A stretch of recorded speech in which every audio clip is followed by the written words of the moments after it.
네, 녹음이 되나요?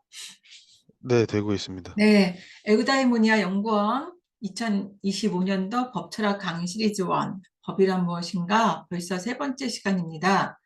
오늘은 음, 법 개념에 대해서 하겠습니다.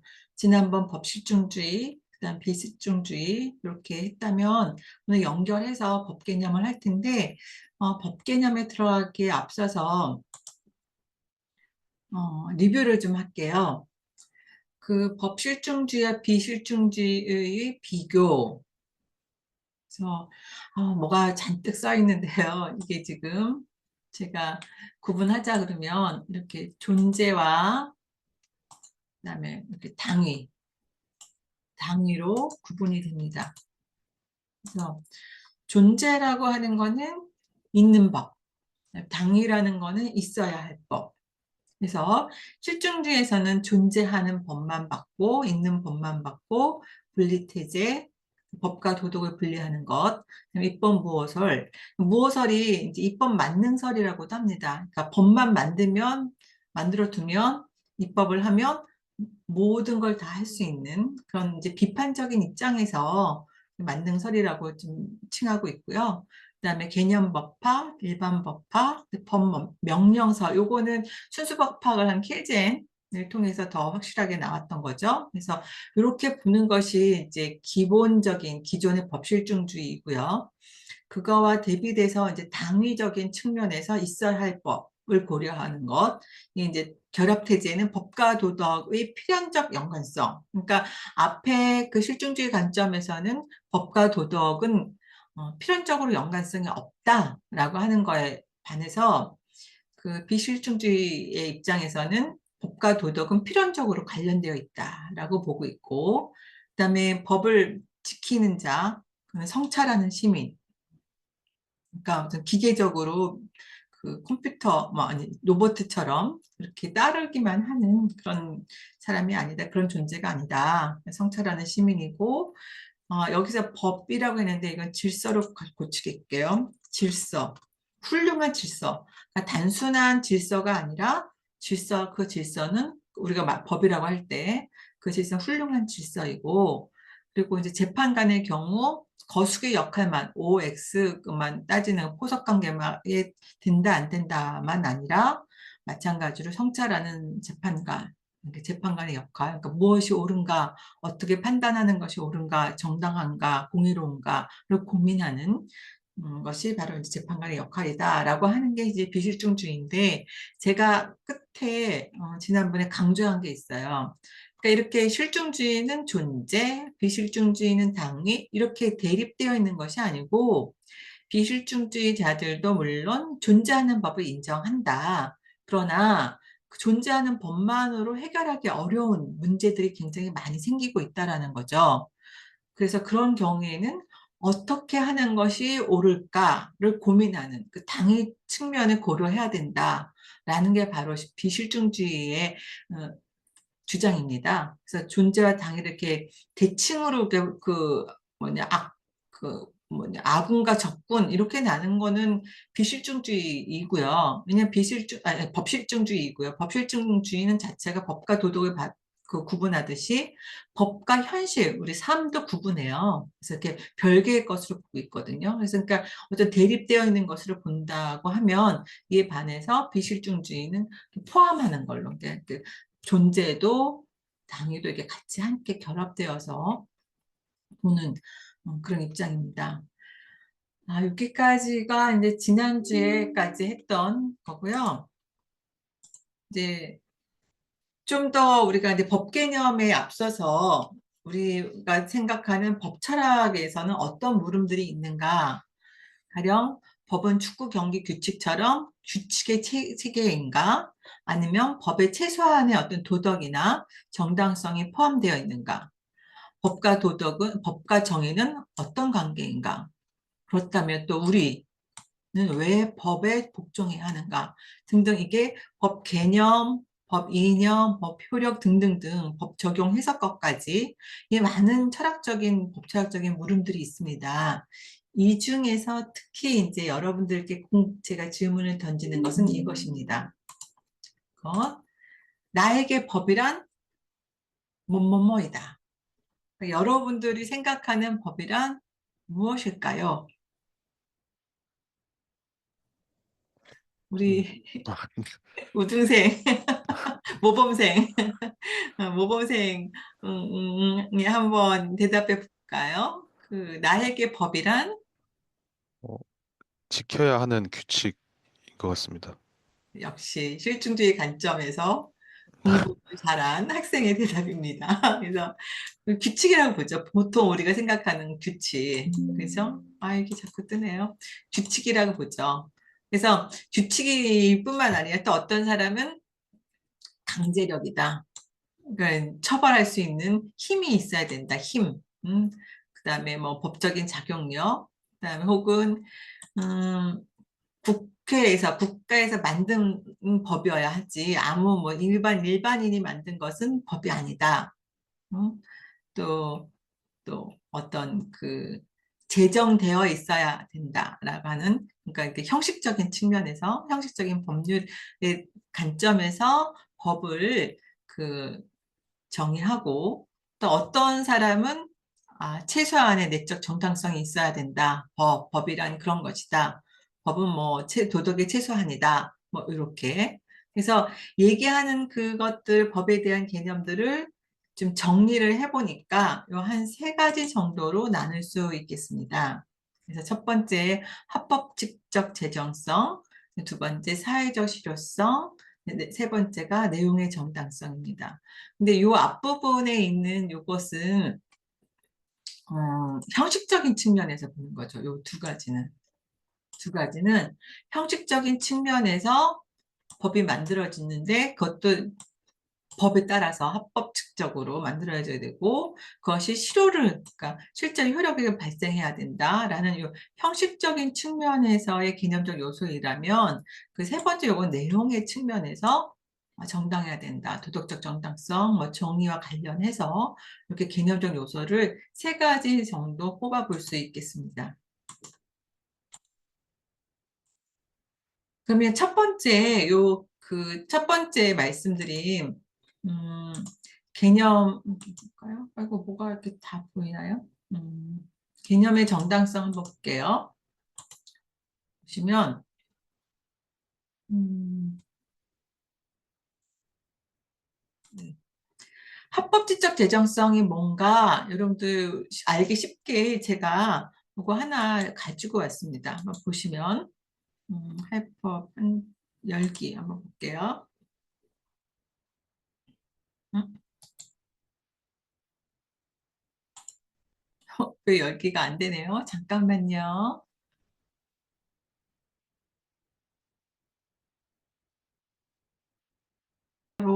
그 국회 그 입법 절차에 대한 겁니다. 그래서 국회에서 법을 어떻게 그 제정하는가.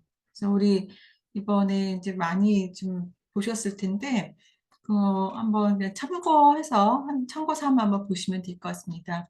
그러니까 제안을 하는 것. 그러니까 제안하는 사람들은 보통 그냥 그 국회의원만 제안할 수 있는 걸로 알고 있지만 그게 아니고 실제로 정부 입법이라고 해서 정부도 그 법률안을 제출할 수 있습니다. 그래서 국회의원은 10명 이상이 찬성을 해서 법률안을 제출하면 국회의장에게 제출하죠. 그럼 그거를 상임위원회에게 보내서 그 심사를 합니다. 심사에서 그것도 통과가 됐다 하면,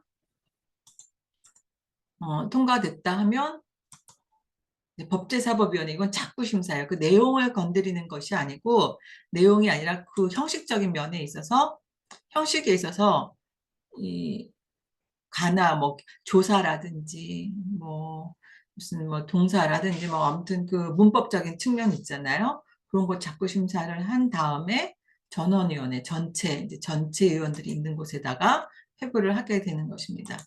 회부하고 본회의에서 심의 의결을 거치면 요게 나오죠. 이제 가반수 찬성, 가반수 제적위원, 가반수 출석과 출석위원 가반수 찬성으로 의결되고 이게 정부에다가 그 의결된 법률안을 보내면 그걸 이제 15일 이내에 대통령이 공포를 해야지만 법적인 효력이 발생하는 것입니다.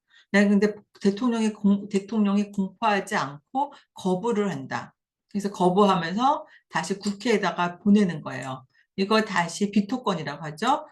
이걸 다시 의결해 주세요라고 비토를 하면 제2의 때는 아까는 제적위원 과반수, 출석위원 과반수 찬성이 있잖아요. 이때는 좀 그 의결 정족수가 더 좀 많아집니다. 이렇게 제적용 과반수 출석해서 3분의 2 이상. 아까는 이제 과반수였다면 3분의 2 이상이 제의를 하는, 다시 한번 의결하는 거기 때문에 찬성하는 사람이 더 많아야 된다는 거죠. 3분의 2 이상 찬성으로 됐을 때 이제 그게 확정되는 거예요. 그래서 확정된 다음에는 어떻게 되냐면 15일 그걸 다시 정부에다 이송을 해서 15일, 아까도 15일이었고 여기도 15일이죠. 대통령이 공포해야 되는데, 근데 대통령이 공포하지 않은 경우, 15일에 아까는 이건 다시 말씀드리면 15일에 공포해야 되는데 공포하지 않고 곧 하라고 비토권 행사하는 것도 아니고 제의를 요구하는 것도 아닌 경우에, 그런 경우에는 그냥 법률로 확정이 된다. 이 말씀입니다. 이제 혼돈 없으시기 바라고요. 그다음에 요거 지우고요. 그렇게 되면 결국에는 이제 그 대통령이 대통령이 공포함으로써 이제 효력이 발생하게 됩니다. 근데 이제 법률로 확정됐고 대통령이 공포하지 않을 경우에 국회의장이 공포하고요. 그다음에 공포를 했어요. 그러면 이제 특별한 규정이 없어요. 규정이 없으면 20일 후에 효력이 발생하게 된다. 특별한 규정이라는 건 뭐냐면 이거는 부칙 사항에 보면 이 법은 뭐 언제부터 2년 후에 뭐 효력이 발생한다. 라든지 한 6개월 후에 효력이 발생한다라든지 이렇게 특별한 규정을 두지 않는 이상은 20일, 공포한 날로부터 20일이 지나면 자동적으로 효력이 발생하게 됩니다. 그래서 제가 강조하고 싶은 것은 뭐냐면 이렇게 본회의 심의 의결이 국회에서 되었다 하더라도 대통령이 공포를 해야지만 효력이 발생한다라는 거. 그래서 요거는 바로 삼권 분립뿐만 아니라 그 상호 견제, checks and balance, 그래서 서로 견제할 수 있게 하는 거죠. 국회가 전결하지 못하게끔 그 심의 의결한 것을 대통령이 절차상 대통령이 개입게 함으로써 서로 견제와 균형을 할 수 있게끔 하는 이런 제도가 이제 우리 법에 규정되어 있고요. 이러한 절차를 거친 것만이 법이다 라고 하는 게 아까 합법직접 제정성이라는 것입니다. 이거 지우고 다시 앞으로 들어가겠습니다.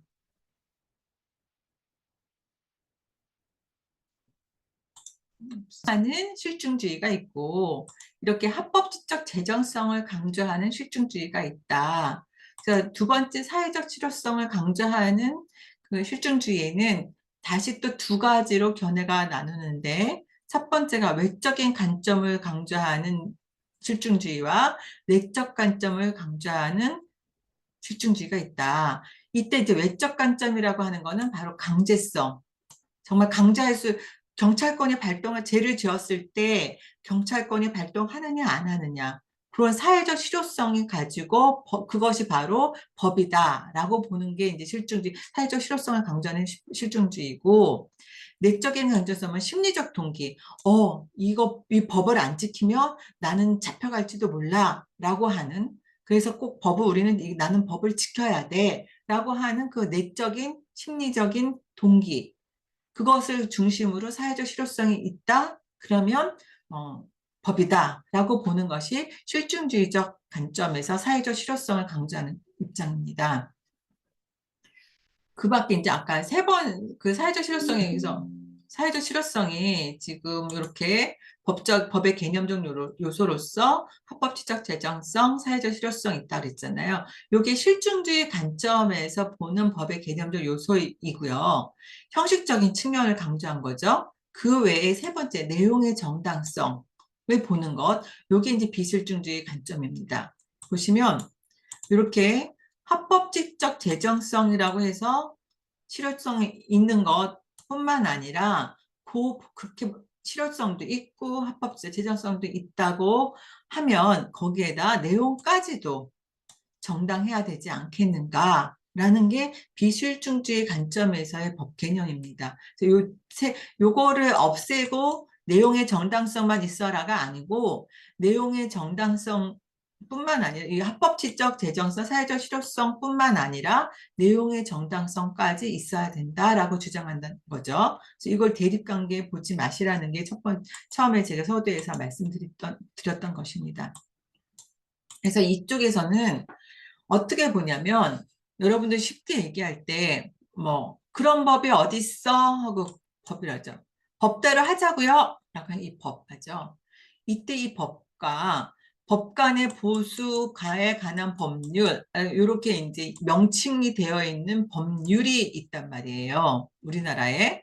이때 이 법률과 이때 그런 법이 어디 있어? 법대로 해요. 라고 하는 이 법은 같은 개념이냐 다른 개념이냐 라고 볼 때 법관의 보수에 관한 법률, 뭐뭐에 관한 법률 이렇게 이제 형식적으로 이렇게 이름 붙여 있는 이 법률은 조문으로 그래서 1조 뭐 2조 뭐 1조에 뭐 2항 뭐 이런 식으로 쓰잖아요. 그때 이렇게 조문화된 규칙으로 되어 있는 게 바로 법률이고 그런 법이 어디 있어요? 라고 할 때 이 법은 이 조문화된 이 법률만 말하는 것이 아니라 이것을 포함한 이 법률 뒤에 배후에 있는 원리까지도 원리 원리까지도 포함되어 있는 것이 바로 법이라는 거라는 거예요. 그래서 법과 법률의 개념을 우리가 이제 용어상 평상시에 쓰고 있는데 그런 법이 어디 있어요? 우리 법대로 하자고 이렇게 얘기할 때 그런 법이 어디 있어요? 할 때 그 법이라는 것은 단순히 이렇게 조문화된 법률만 어떤 규칙만 말하는 것이 아니라 요 배후에 있는 원리까지도 포함해서 법이라고 부른다는 거예요. 그래서 이때 그 원리라고 하는 이것이 바로 말씀드린 이런 내용의 정당성까지도 고려한 것이라는 거죠. 그래서 그런 넓은 의미의 법을 비실증주의 관점에서 법으로 본다라고 하는 거예요. 그래서 이때 말하는 비실증주의 관점에서의 법이라고 하는 것은 원리를 포함하는 거, 내용의 정당성까지도 포함하는 거니까 뿐만 아니라 이념도 포함하는 거, 그러니까 법 원리와 법 이념의 정당성이 있어야 법이라고 하는 거예요. 그럼 이런 법 원리적인 거, 그다음 포함한 법으로서 법 이념에까지도 얘기하는데 이것이 없다, 이념에 맞지 않는다, 원리에 맞지 않는다, 내용의 정당성이 없다라고 하면 효력이 발생하지 않는다고까지 간다는 거예요. 그래서 법의 개념 자체 내에 법 원리와 이념과 효력이 다 들어있는 거죠. 내용의 정당성을 따지기 때문에. 그래서 이것은 관찰자의 관점이 아니라 참여자의 관점이다. 요 말은 뭐냐면 아까 지난번에 아까 이제 지난번 조금 전에 맨 처음에 봤던 거 다시 상기하시면 성찰하는 시민이라고 그랬잖아요. 훌륭한 법질서이고 재판관도 역할이 있다라는 거, 거수기 역할이 아니다라는 거, 있어야 할 법, 가치를 정당한 법, 정법이에요. 정법, 정당한 법. 정법이 뭐냐를 고민하는 성찰하는 시민. 그래서 훌륭한 법질서를 마련하는 것. 이런 내용의 정당성까지도 고려하다 보니까 지금과 같은 이야기가 나오는 거예요. 다시 말씀드리면 법 참여자의 입장에서 어떻게 하는 것이 옳은 것인가를 고민하는. 그래서 그 법은 원리가 포함되어 있고 이념이 포함되어 있고 그래서 그런 내용의 정당성이 없는 법이라고 하면 효력이 발생하지 않는다라고 하는 거죠. 네, 여기까지가 오늘 제가 준비해 온 내용이고요. 어, 하겠습니다.